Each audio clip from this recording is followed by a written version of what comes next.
Dukabors to come. And certainly it's wonderful for people, all people of goodwill, to be together and to think about making this world a much better world. Thank you, Vera, for writing your book. You know, I was talking to my son a little earlier about, you know, you're doing this presentation tonight, and he said, I really should mention that you're reading in many, many places, and it seems to be a very good time to let people know, people who may be less aware of who Dukabors are and what they stand for. And there is such interest in that right now. There's certainly interest in how do we live in this world as it is? And your stories about your grandfather, his belief in peace, the way he lived, and the way he really, everything he did was out of his firm beliefs and his high ideals. And thank you so much for sharing those stories about him. But I noticed that your book is dedicated to all Dukabors, children, and to your mother. And I think that women are a very, very important part of this story. And women everywhere in the world are such an important part of what makes humanity able to aspire to higher ideals. The world of humanity has two wings, women and men. And thank you so much for telling the stories about your mother. I loved your book. In my own copy, I have all kinds of things noted in it, and I've been sharing it with many people, certainly my family. And it brought my grandfather back into my life. Thank you for that. And I hope that all of us will read the book and share our stories and listen to the stories of others. These are very, very important to know and to inspire us. So enough said from me. Thank you, Vera, for writing your book, for telling your stories, and for sharing us more stories about your grandfather. So, thanks. Well, thank you, Linda, first of all, for inviting me to come here. I really appreciate it. It's an honor. And I think you're also in honoring my whole family, my grandfather and my grandmother, everyone that was involved in the peace movement at that time. How is the sound? Can everybody hear? Good. Good. Okay. So it's interesting you say that women are so important, because when I started writing the stories, it was the women's stories that came first. And I had planned to write about my grandfather. In fact, what I had planned to do is to publish his book, because it was one that he had published in Russian in 1948. And I think it was Mr. Butling that helped him out. I know you know Pauline Butling, that helped him out in some of the translation and in some of the editing of his English writing.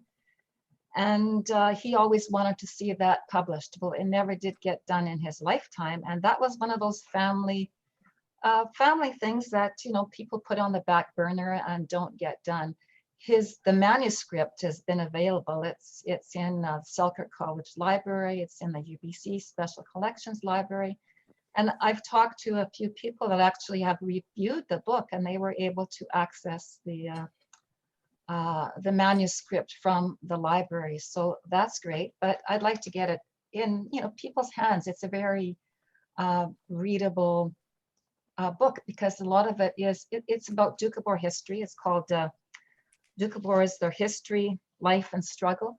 But a lot of it is about my grandfather's life until, it was basically until about 1928, 29 that he wrote. And I felt that he wrote about that part before. I should write the next about his life after that. So basically, first of all, I just wanted to publish his book, but my mother started telling me her stories. And she was the oldest of the children, grandfather Pete Maloff and Lucy Maloff. And she is the one that has an amazing memory and told me all of the events after 1920s. She told me about one of the first stories I wrote about Puerto Rico. And that it was amazing. I couldn't believe that such events happened. And I don't know if many of you read the book, but Puerto Rico, it ended up, well, basically, I guess I could start telling, but before I start, I wanted to say, I really appreciate, Linda, you mentioning about the women, because it was the women that supported my grandfather in his peace activism. And I don't think he could have done that, looking after the family and everything without the women there. So yes, very important to have both hands, the men and the women. But anyway, I don't know if I was talking to Linda just before everyone else came on, and her grandfather, George Lassoff, was best friends with my grandfather, Pete Maloff. So I'm really glad we've connected again, and we plan to sit down and have a chat about them someday. Anyway, so the unfinished business about publishing his book, and then my mother's story started happening. We started basically reading my grandfather's book in the evenings, looking through some of the photo albums, and she started sharing these stories that really she hadn't told before. We had sort of heard about it, circumstantially. Maybe somebody would bring something up about the BC Girls Industrial School, or maybe something about during the 1940s when grandfather was in house arrest, but we didn't know all the details. So I am so glad my mother lived to 100, because after I retired, I started writing down these stories and was just amazed by them. So some of the first stories she told me were about those events of the Puerto Rico event. And it was when my grandfather organized a march down Baker Street in Nelson. It was a peaceful march protesting against land taxes being used for the military. They wanted to somehow separate the military budget from their land taxes, and that's what they were protesting against. There were 9 ringleaders, and I understood quite a few other people were behind them. In the book, I have quite a few pictures of that march. They were arrested for obstructing a police officer, and they were sentenced to Ocala prison, which is a pretty rough prison in those days, for 6 months for that walk down Baker Street. So my grandmother didn't know what to do to support them. So she joined a protest in South Slocan. Her children were very young. My mother was only 9 years old at the time. Her brother was 6. Her twins were just 1.5 years, and they joined this protest. Well, what happened at that protest is that the police came, quite a crowd of police. I think there were about 50 special constables. They came and asked to arrest 3 men that had paraded on the road nude the previous day.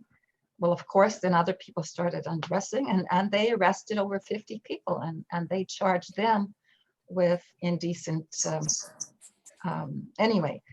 And then what was left, most of the people that were left at that camp were women and children. And I tell this story in the book, the Puerto Rico story. But they started walking toward Nelson. They wanted to see what happened to their fathers and to their mothers. And in my mother's case, it was a grandfather also. And when they got to Nelson, they were herded away out of the outskirts of Nelson and toward where the train had dumped their spent coal. And they stayed camped there for about 3 weeks. They weren't sure what to do with these people there. eventually what happened is that they decided to take these people and basically intern them into a camp in Puerto Rico. It had been a Doukhobor logging camp, but it was abandoned. The fire went. Whatever that means. What? Just listen. So a fire went through and it was in very bad shape. There were no doors or windows on it. So the men there had to do a lot of work to make it.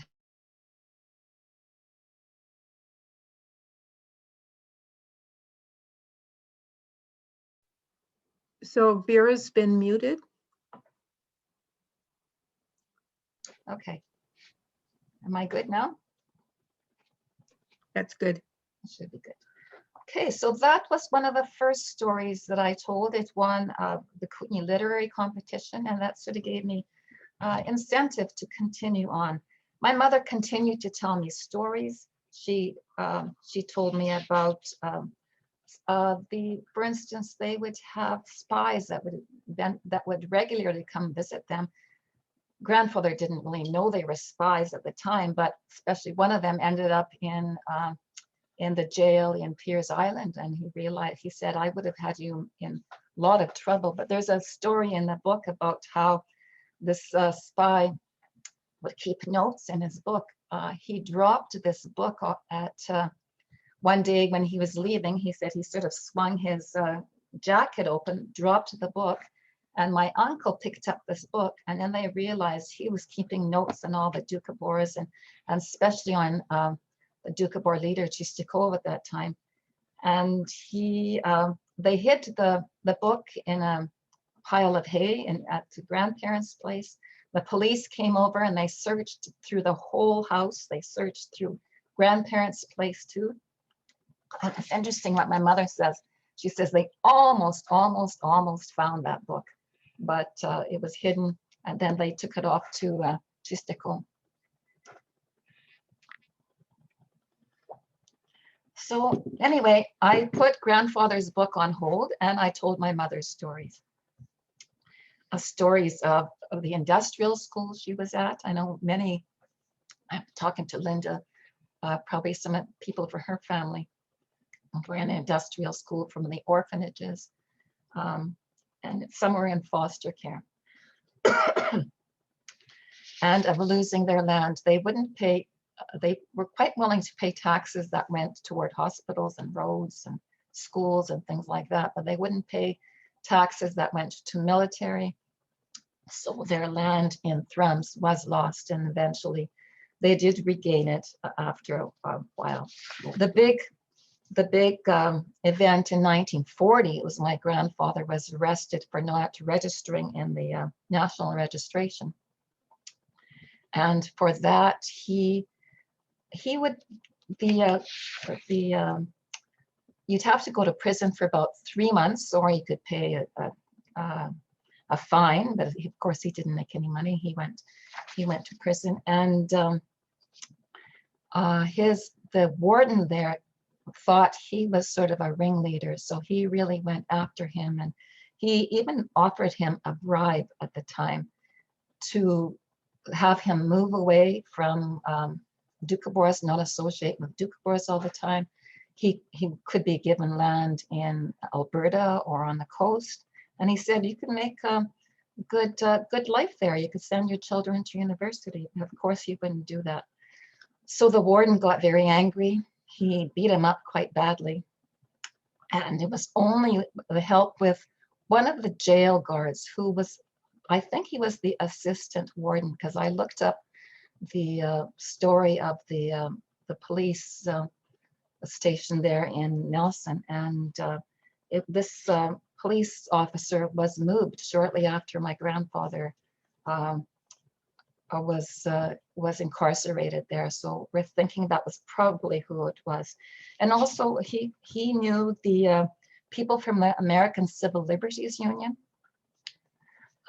He got them involved to tell him that, Pete Maloff is a conscientious objector and you cannot treat him like that. You know, we will look after him and we'll prosecute to the full extent of the law that we're able to. Which is a bit surprising because this was the States, and I don't know if they could have, but possibly. And JJ Sr. helped him out. He talked with my mother, talked with my grandmother, and they decided perhaps the best way to get him out of that jail where he was so poorly treated is to have him in house arrest, that nobody would visit him except for the family. And it would have to be an isolated place. And so eventually that is what happened after many visits to the warden, many visits of my mother and my grandmother to the prison there. So it was with friends, with JJ, that he eventually was able to go into house arrest. So this is in the 1940s. And I think what I'll do right now, that basically I'm telling you a little bit of what's in my book. I'm going to read to you a little bit about how I started writing these stories and how I collected the information. So this is from the first chapter of the book. It's called Tenacity.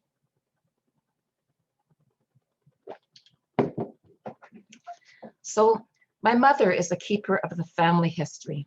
Her cousins ask, Lisa, how come we didn't know that our father was born in Georgia? Her sisters inquire, where did grandparents live in Oregon and California? Her answer to me is, when they were young, they weren't interested in family history. But great-grandmother Elisabetta and I were close. I listened to her stories as I watched her bake bread and worked in the garden beside her. There are dark stories that she keeps close to her heart. She is now the only elder who can tell me about the cabin where grandfather served his house arrest during the Second World War and find it. So in early winter, before snow blocks the roads, we make a road trip to Blewett. And I checked out quite a few of these places. We saw where he was in the cabin in Blewett. I also went to visit the BC Girls Industrial School and places like that. So this is part of my research. So grandfather Pete Maloff was 40 when he lived in Blewett, but in pictures from that time, he is white-haired and thin. Mother is one of the few of her siblings who will talk about those years of growing up with her father, of his campaign for peace and resistance to registration during the Second World War. Although, by the way her lips tighten when she speaks, I recognize she holds some memories back. I prod, insist, ask for more details. And for me, the family history she reveals is fascinating. For my mother, the tension of her whole body tells me these memories hold pain. Some things I try to forget, she says. When I asked my aunts about what happened in those years, they responded with, better it is all buried. Aunt Luba's recollection of rowing across the Kootenai River to Blewett to stay with her papa and going for help to the Gorkups when he was so ill is intense. But she too changed the topic when I asked for details. My Aunt Nadia started to tell me, I was walking home with my friends one day and passed a police car. She swallowed and continued as if this was happening before her eyes. I see someone waving to me from the back seat of the car. I look closer. It's my dad. She closed her eyes tightly in an effort to make the vision go away. I don't want to remember the past.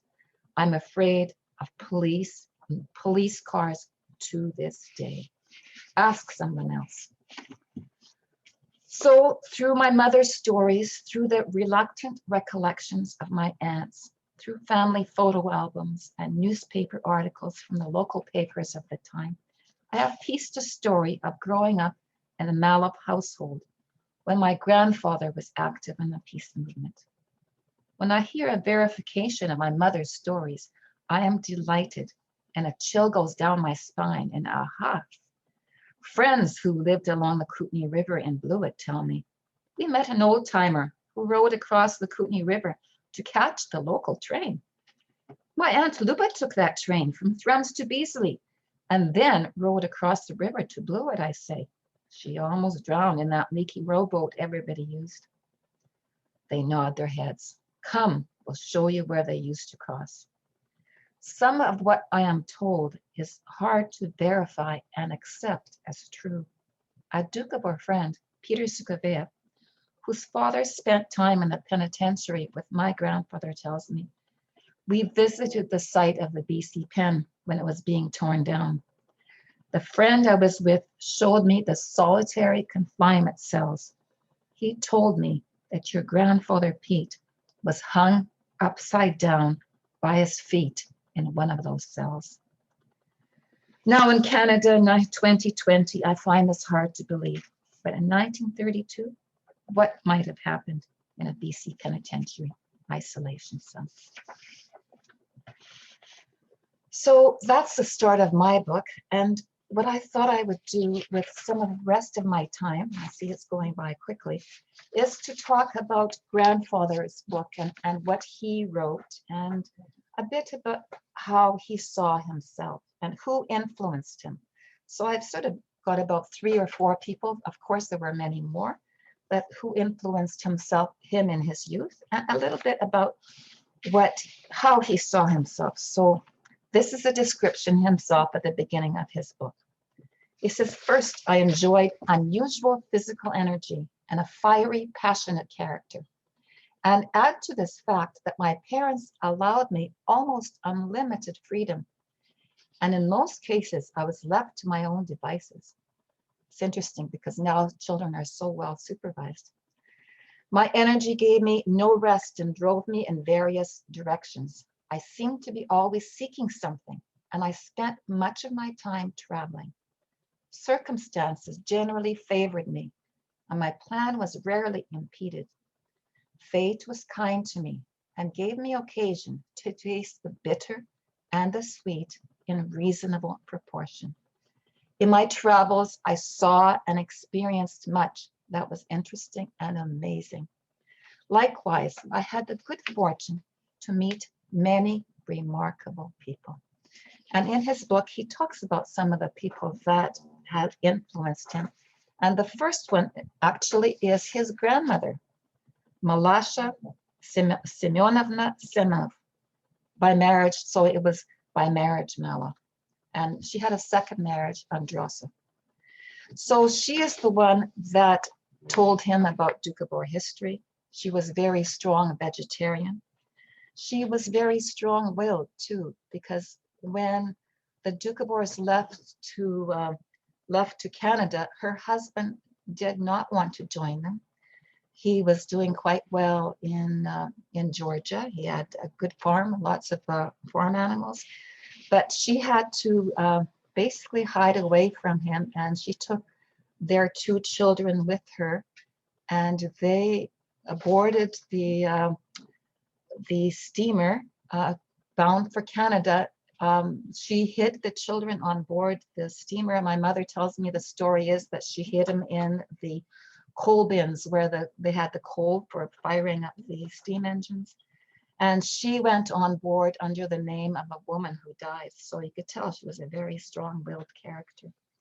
So from chapter 2, Babashka, my grandfather's book, it says, it was she, my grandmother, who instilled into my soul the beginning from which there later developed my spiritual tendencies. She was an ardent believer in the Doukhobor faith and philosophy. And because of this, she always followed the dictates of her conscience. From the very earliest days of my life, she tried to imprint her convictions on my soul. And this, to a great degree, she achieved. Though illiterate, she had a keen, observing mind and a good memory. And basically, this is what my grandfather did. He always followed the dictates of his conscience, no matter what the consequences. And often they were harsh. The second person I want to talk about that influenced him is interesting, a teacher. And his father, Nikolai, he wanted his children to have an education. So he left the CCUB community, and he accepted a homestead at that time, which later he really regretted, but he wanted his children to go to school, and that was against the ideas of the community at that time. So grandfather was instilled with a love of learning from a very early age, and his teacher was Harold Martin, and he became very close friends with him. And he learned directly from him what war was like, because in 1915, Harold Martin volunteered for the army. And from his postings in England, in France, on the front, he wrote letters to him. And he said, too bad I don't have those letters. And so grandfather kept track of him that way. And when the letters stopped coming, he wrote to Harold's father and asked what happened. And this is what Harold's father wrote to him. It says, I am sorry to inform you that Harold was killed on the 9th of April, 1917, on the day when Canadians captured Vimy Ridge. I was informed by the sergeant of his death at the hands of a machine gun on the third line of German trenches. He was buried on Vimy Ridge with thousands of other Canadians fallen on that day. Every soldier in that platoon was either killed or wounded.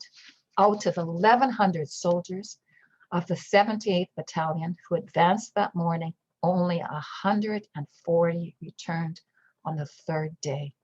So this death, the horrors of the war, influenced grandfather very strongly, and all his life he fought against that. The third person I have to say that influenced him was Anton Petrovich Cherbak, and he was the editor of Veliki Okean, the Great Ocean. This was a journal in San Francisco. And his father, knowing his interest in writing, in history, he arranged an apprenticeship with this Cherbak. And Cherbak had met the Doukhobors in Saskatchewan. He had visited them. He actually wrote a little pamphlet on the Doukhobors at that time. So he was very keen on taking on this young Doukhobor lad. Now, I think grandfather must have been about 15, maybe 16, I think more likely 15 at the time. So he took him under his wing and he introduced him to all kinds of people, writers, intelligentsia, many from the Russian socialist groups, and he encouraged him to read. Now, my grandfather did something I could see that was foolish, but something at that time when you could understand he was very young. He was enticed by a couple of adventurers, my grandfather called them, to go further south and to make some more money in Los Angeles, because as an apprentice working in a journal, he wasn't making very much money. He stayed there perhaps a year or so. And then he decided, without letting Anton Cherbak know, he joined these two Russian immigrants, and they caught the rails and they headed further south into Los Angeles. Well, of course, they were caught shortly after. They threw him in jail for the night, and then they released him. And grandfather spent several weeks before he got the courage up to ask his brother for a bit of money so that he could come back to San Francisco and get a job. So he wasn't able to work at the journal anymore, but he did get up the courage to talk to Cherbak, and this is what Anton Cherbak told him.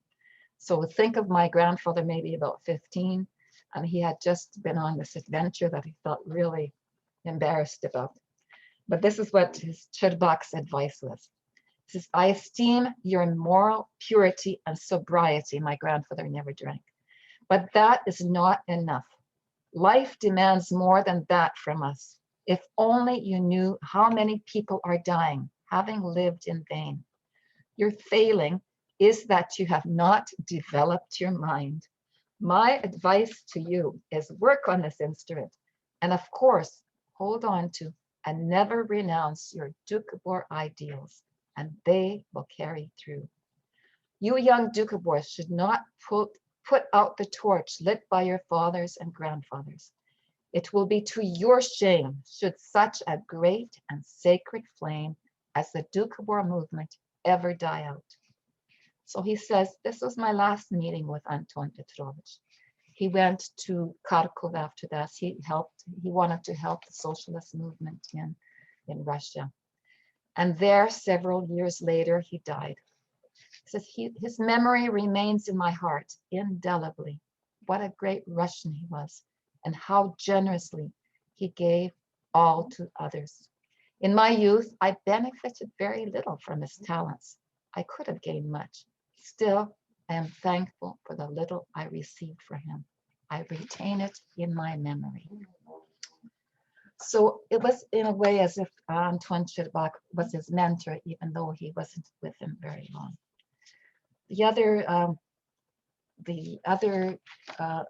Shcherbak encouraged him to read, so he read greatly, and this is what he wrote in his book. I was seized with an intense eagerness for reading. I spent whole nights over the work of Dostoevsky, Tolstoy, Gorky, Chekhov, Jack London, Mayne Reid, and others. I began to take an interest in more serious literature, such as the writings of Henry George, James, and Spinoza.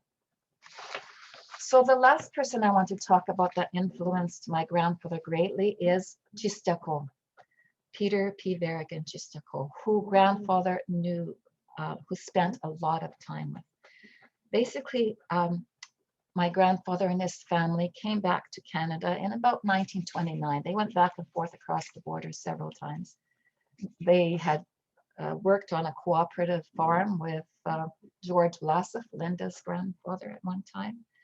But they came back in 28 for sure, and that he decided he wanted to help the Doukhobor peace movement. And I'm going to read to you from the chapter, my chapter, Peace, A Passion for Truth and Justice, a little bit about why he joined the Doukhobor movement. And it was in 1949, Commissioner Colonel Meade asked grandfather to write a possible solution to the Doukhobor problem at that time. And this is what he wrote. So in the preface to his report, In Quest of a Solution, grandfather wrote a short account of his life. He saw himself as an outsider who took a historical view of the Doukhobors. So he says, I proceed with a brief account of the experiences that have gone towards forming my character as a man and as a student of history, my love of truth, regardless of the consequences. When I returned to Canada in 1928, the Doukhobor community staged a spiritual revival and displayed a unique example of idealistic aspirations worthy of high consideration. This religious revival attracted my whole being, and I sympathized with all three movements in the community, and in particular with the Sons of Freedom, who represented at the time the strength of spiritual and moral power. Their unceasing struggle against war and causes of war attracted my whole attention, and to find such a movement among my own people was certainly a joy. Of course, he later criticized them very sternly about resorting to violence. And he also criticized the community of Doukhobors and the farmers very much so for not keeping up with the strict code of conduct he had. He believed people should be vegetarian, they should live a very simple life, and they should not be accruing all kinds of luxuries and things like that. So he was harsh, I have to say also. But it was at that time that Chistakov was the leader, the spiritual leader of the Doukhobors, and he spent many hours with him.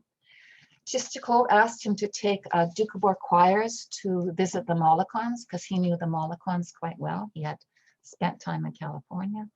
And he asked them to take a group choir again to the Saskatchewan Doukhobors, where they had a peace protest in the streets of Blaine Lake, and they actually got sprayed with fire hoses there. Justico told him that they will write a book together. And Justico died in 1939. My grandfather did write his book. He published it in 1948 when he was in house arrest and he wasn't allowed visitors who constantly flocked to him. I have to say, my grandfather was like a magnet and people loved to come and talk to him and speak to him. Now, I just want to finish my little part with, I gave a talk to Jenny Barron's Peace and Justice class in the fall, and she shared some quotes with me. And when I read them, I thought, wow, this is exactly what my grandfather was doing. This is a quote from Martin Luther King. It says, whenever you take a stand for truth and justice, you are liable to scorn. Often you will be called an impractical idealist or a dangerous radical. Sometimes it might mean going to jail. If such is the case, you must honorably grace the jail with your presence. And my grandfather was definitely called impractical idealist, a radical. He couldn't get jobs besides the farming that he did. And he definitely went to jail several times. But I have to say, some of his jailers, in the end, they are the ones that wrote letters that enabled him to go across the border and saying he was the most trustworthy man they knew of. So, and the other quote I would like to read, this is from Robert Kennedy, and it says, it is from numberless diverse acts of courage and belief that human history is shaped. Each time a person stands up for an ideal or acts to improve the lot of others or strikes out against injustice, they send forth a tiny ripple of hope, crossing each other from a million different centers of energy and daring. Those ripples build a current that can sweep down the mightiest walls of oppression and resistance. Thank you for listening. That was my little talk. Did I a little over the half hour, but I hope you found it interesting. They're all too cute. Mhm. Tell them to take the speakers up. Mhm. I'll do that. Tell them to say. I'd be glad to answer any questions or any comments you have. I'm unmuted. Okay, so Linda, did you want to continue hosting? Oh, you're muted, Linda. Linda, you're muted. Sorry, I'm just wondering how we can sort of have other people join in the conversation and make comments or ask questions. Keep it open. What would be the best way to do that? Hopefully everybody could share the same question. Okay, do you want to just go around again and see if anybody's got something to say? Well, let's try that. I'm going to start. Eva's got her hand up there and she's the first one in the corner anyhow. So let's go to Eva. I think it's random that I'm in the corner, but I was putting my hand up as a suggestion of ways of people indicate that they have a question. So my question, Vera, is whatever happened about the protest to not pay taxes towards the military? Were they ever able to not pay part of their taxes, or what happened there?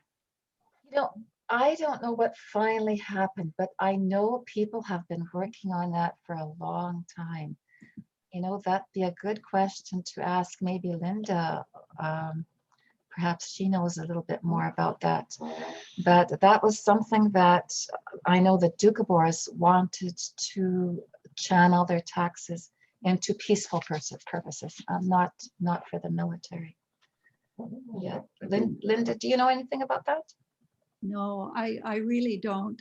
I know that the idea of not supporting military and not wanting to be part of the military industrial complex certainly is in the minds of many, but I'm not sure how we can do that except as individuals. You know, we pay taxes, we're obliged to pay taxes, but certainly with our own funds, our own means, we can choose what to do. So we Yeah, have, yeah. it's interesting. I know my grandfather had several friends in the States that what they tried to do is not pay taxes at all. They would work for very poor wages, so that in other words, their taxes would not go to the war effort. Or they would live just off the land, and that was their way of protesting against the taxes going to military. And Steve here, my partner, who's hiding behind, hold on. He says there were promises made to Doukhobors about this. I'm not sure what happened. Vera, do you know, maybe Madeline McKay would have some information? Because it seems years ago when I was in Nelson, I heard something from the Quaker background. There was some movement towards that. They're collecting signatures, or she might Conscience know Canada, something. folks, run by Quakers out of Victoria. What is it, JJ? Conscience Canada. Oh, that's right. They Yes. refuse to pay that portion of their taxes that goes to the military, and it used to be going into a special account. And Dr. Geraldine Pryor launched a court case with he was a Supreme Court judge here from BC that used to handle Indigenous issues, not Rankin, but another guy, and they lost the court case. And at one time, we went to Vancouver to meet with him to see if we could do like a class action thing on behalf of the entire Doukhobor community. And he thought that we would not be successful. It also cost me $1,000 to get that opinion.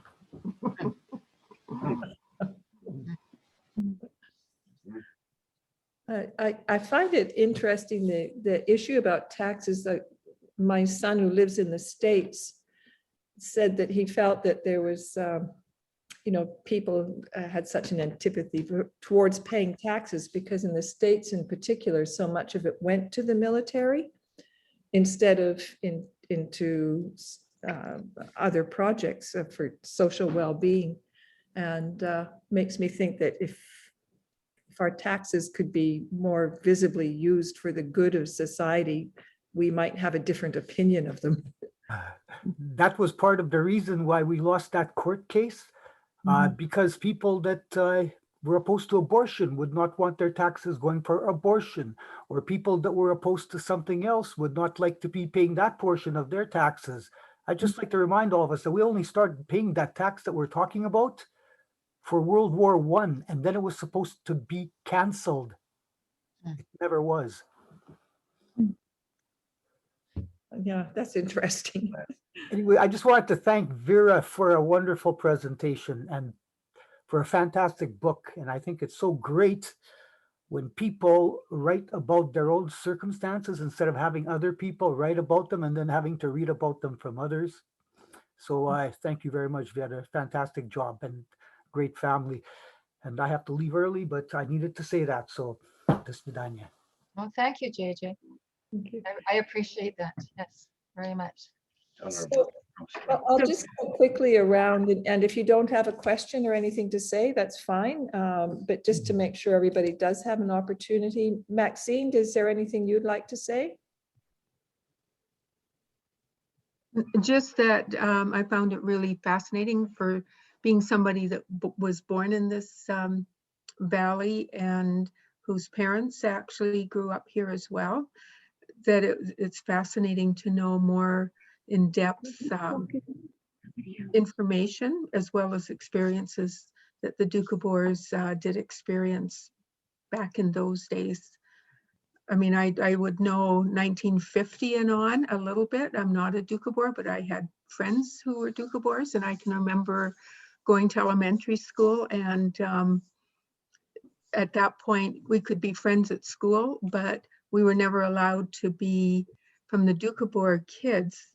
They said they couldn't come to my house to play. I couldn't come to their house to play, but we could play on the school ground.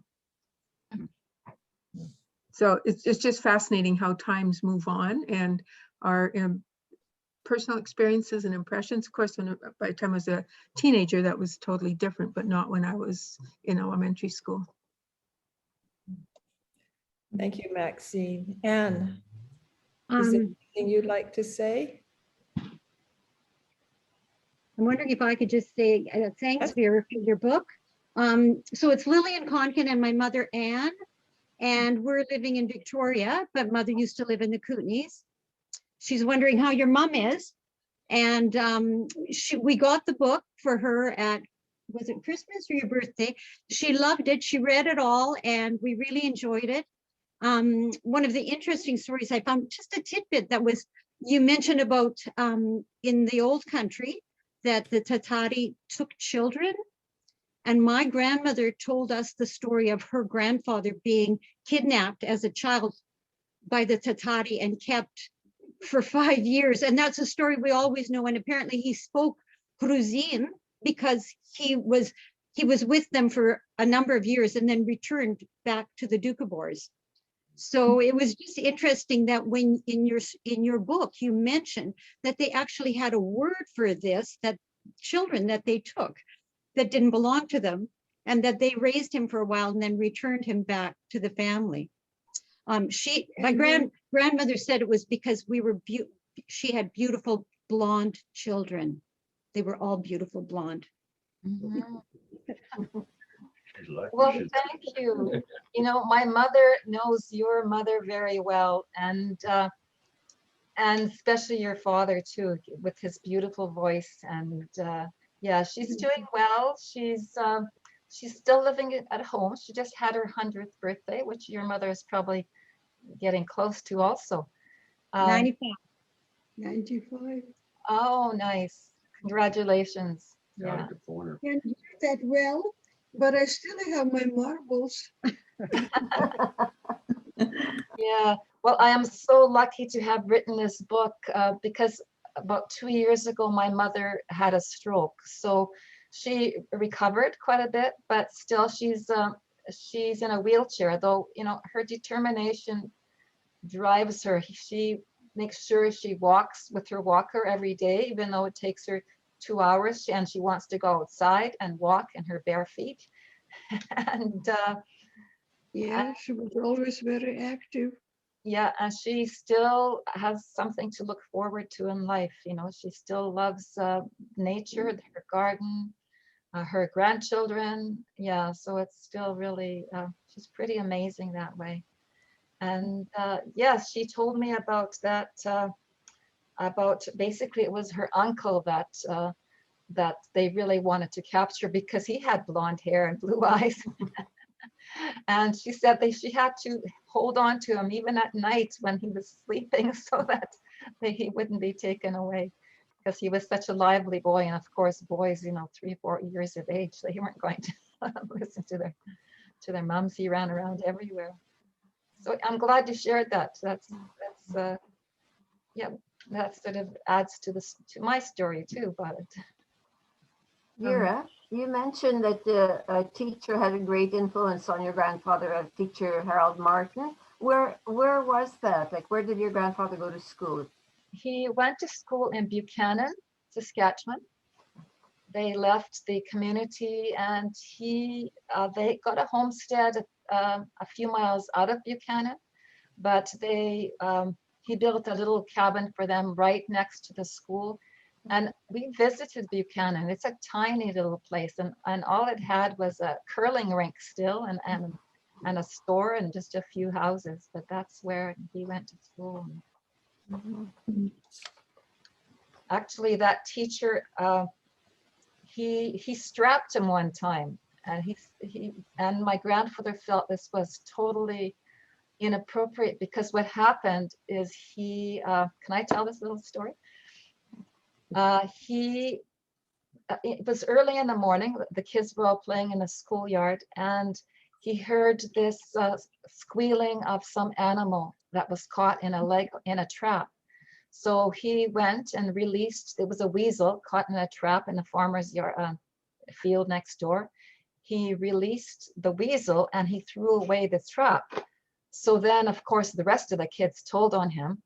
And the teacher said, you cannot go on private property and do what you like with them. And so he strapped him. He says 4 times they gave him the strap. Grandfather thought this was totally unjust because he said he saved a life. You know, how can this be possible? So he went home that day. He said, I am not going back to school. You know, there's no way. The grandfather said, you will go to school even if I have to drag you there. But, you know, that teacher really respected him for his stance. And he says, where did you learn your love of animals? And he really learned more about him being vegetarian, and about him. And he was still young then. He must have been maybe 11, 12 years old. And from that time, they kept in touch. And that's how they even kept in touch through letters. So that's sort of neat. From a strap to to becoming a good friend. Mhm. Of course, the teacher was young too in those days. Vicky, I know you have to go soon. Did you have any questions you'd like to ask?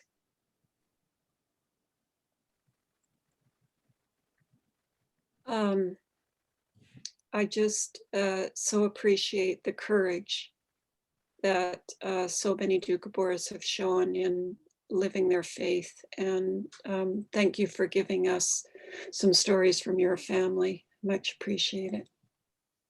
You're very welcome. Thank you for reading. Okay. Catherine, it's nice to see you. Did you have anything that you'd like to say or ask? Nope, you're muted, so I don't know. Is that a shaking of the head?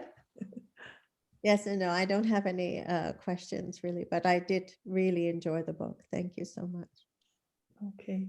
I don't know, maybe if anybody has anything they'd like to ask, just go ahead and speak.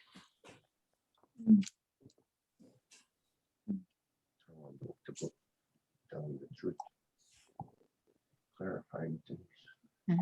Here we go.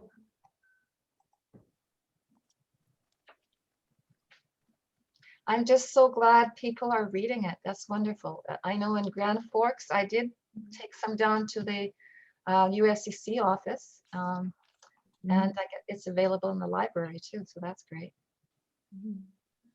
Vera, you mentioned one time in a conversation that your book was going to be, was it in the secondary school part of the curriculum now? Or can you tell us more about that from the BC Teachers Federation?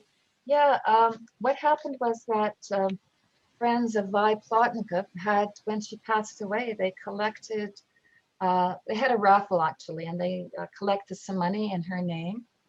And it came to about $500, and many years later, they still hadn't used it. But the idea was that they pass it on to some Doukhobor author, and they could decide what to do with it. So we got together and decided that it would be awesome to donate books to the local schools, to their libraries. And I wrote a letter. I went to a lot of the schools and took the book personally to the librarians there. And the librarian in Trail, she recommended the book to, they had a meeting of all the librarians in British Columbia, and they were supposed to recommend one book that would be good for the curriculum. And she recommended my book to all the librarians. So that'd be wonderful if they would pick it up that way and they'd have a chance to read it. But in the meantime, it is in all the libraries, the secondary and junior libraries in the Castlegar and the Nelson and Trail areas. And in Grand Forks, I sent one to Grand Forks, and I sent some to Crawford Bay, the small school they have there, and I've had quite heartfelt responses from the people that have read it there. So it's wonderful to hear about people reading it and their reaction to the book.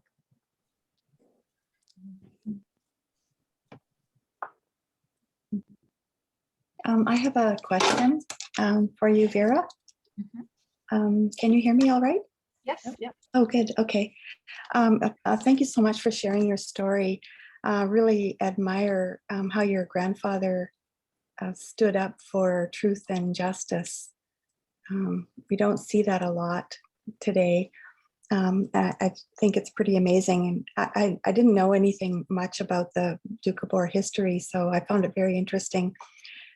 But as you were telling it, I wondered how your family history and beliefs influenced you personally. Mhm. Mhm. Well, I think one thing is that um, I believe very strongly in the Doukhobor path and the Doukhobor ideals and the Doukhobor following your conscience and being a vegetarian, being a pacifist. Um, I have to say, but my grandfather also had a wide influence, a wide interest in many people. He corresponded, for instance, with Gandhi. He met with Tolstoy's son when he was in California. He met with people from all kinds of faiths, all kinds of backgrounds, philosophers, and and he's attracted those kind of people to him also. Many people would come to the farm, and grandfather, he wasn't able to get a job because he was considered a radical, so he basically was a market gardener, and they lived quite simply, but he attracted people from everywhere to come and to come meet him on the farm. And when he finally was able to travel, he sold his collection of rare books and pamphlets to UBC Library. And he finally got some money. He could travel. I don't actually have the number here, but there must have been a special on travel around the world, because that year he traveled to all the continents basically, except for Africa and Antarctica. And he met with numerous people that were his friends. He stayed with them, and he had communicated with them by letters, in the old mail post office days. Can you imagine what have happened if it was in the internet these days? It would have been very powerful. But still, he had friends from all over the world. In Germany, he had somebody that translated his book into German, and it was in the library there. He had friends that he met with in Russia, in Iran, Iraq, Afghanistan. He went to Costa Rica and India. He had close friendships with people in India, of course, in England and France. So that influenced me, and looking out, there are many good people all over the world, and there are many people with similar beliefs, pacifism and vegetarianism everywhere in the world. So I was grateful for that. I have to say though, it was hard on his family because he was in jail for a lot of the time. He wasn't there. Basically my grandmother and my mother took over the role of a parent in many ways. And they supported him. They believed in what he was doing, and they supported him. So they were happy to do that. But still, it was hard for the children of the family. Yeah, it does sound like there were a lot of difficulties, but also a very rich life and a meaningful one. Mm-hmm. Yeah. Yeah, very much so. Yeah. Oh, thank you. Thank you. One thing I was reminded of when I saw all of the places that he traveled to, it's very impressive. He really did go out into the world. And there's a line from the Baha'i writings that says that let your vision be world embracing rather than confined to your own self. And that really just reminded me of him. He really embraced the world. And he had quite an influence on many of the people that were his friends from everywhere. And I've always actually treasured the idea that I remember as a child going to Doukhobor meetings, and the first thing that would be said was, "Dear brothers and sisters." there was this idea that we were one family. And what I really like to think of is that humanity, all of humanity is one family. And your grandfather certainly lived that way. Yeah, he was not, sorry, he was not afraid to approach everybody.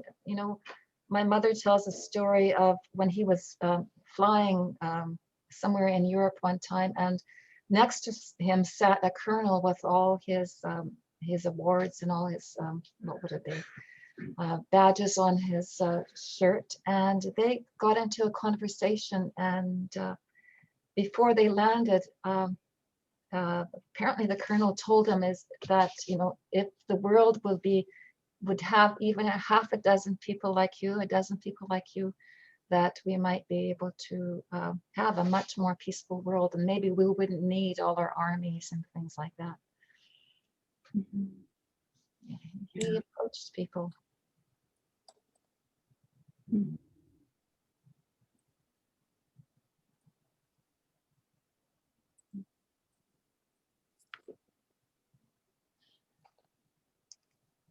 Mhm.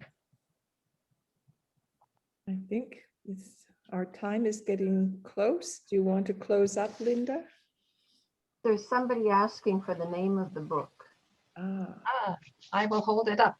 Our Backs Warmed by the Sun, Memories of a Doukhobor Life. Pictures. Yeah. And the picture is my mother and my grandmother. They're bunching asters for market. And this picture I found in the archives in Nelson, the Touchstones archives. They didn't know who was in the picture. But when I found it, I just thought it was amazing. And it was just before the archives closed down for COVID. And so I thought it was just meant to be, that picture has to be on the cover. Thank you again, Vera. This is such a special opportunity to have you able to join us and to share your stories. Certainly, I hope that anyone who hasn't yet read the book will read it. One thing that my husband, anytime we traveled somewhere in the world, wherever we were going, he would come home from the library with a stack of books about the people, about the history, about the culture of the place that we would be going to. And I do hope that people who move to the Kootenays, who have lived here for a long time, take this opportunity to read your book, to know more about the Doukhobors. I just want to say something about Catherine. I hope you don't mind, Catherine, but your stories about your grandmother and her friendship with that woman who was a Cree in Saskatchewan. What a wonderful story that was. Catherine's grandmother spoke Cree, and she made such an important friendship between herself and this other woman of Indigenous background. And I think that the stories that we have been influenced by, we have to write them down, we have to share them, we have to tell them.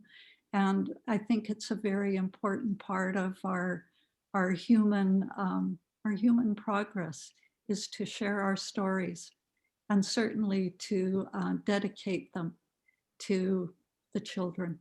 So thanks again, Vera, for all that you've done. Thank you so much. I just wanted to say you could get this book through Caitlin Press, and of course through the usual online, sales, Amazon and such, if it's not in the local bookstore. I hope you know more about Doukhobors in the 60s. Mhm. I was just going to say something that I hope the book brings out more than the 60s in the Doukhobor life. Oh, in the past, like 20s and 30s, and yeah. And it's still the same in many ways, not quite as strong, but nevertheless, the 60s kind of gave us a different look at things where most of our neighbors grew up. So there is more to the Doukhobors than running around nude. So thank you for asking me here to present this. No, I enjoyed it very much. It was wonderful to talk to all of you and see your faces. And yeah, thank you. Okay. We should join them up and on with the different And I will readings. say hello to my mother from your. Yes, say hello to your mom. I will. She remembers Yeah. you fondly. She still answers the phone. Yeah, yeah. She still talks on the phone. If you want to phone her sometime. Well, we could phone her sometime. Thanks. Yeah. Keep in touch.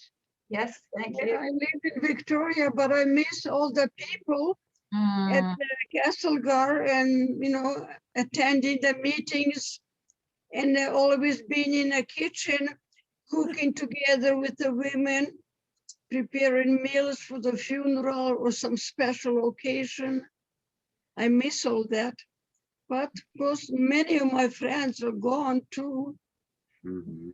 we miss So- that too. We haven't been able to gather either. So Yeah, and when I read your book, I was really sad. Some of the things brought tears to my eyes because I do remember some things. mhm. Yeah, well, spokojnie noche, everybody. Yeah. Спасибо. Thanks so much, Vera, and I hope we see you in Grand Forks, maybe at the library for a reading when we can have something like that again. that That would would be great. wonderful. Yeah. Thank you so much. I learned so much from my readers and all the connections they make, and I would love to hear Catherine's story someday. Good night, everybody. Good night. Night. Good Safe night. travels. Bye-bye. Right.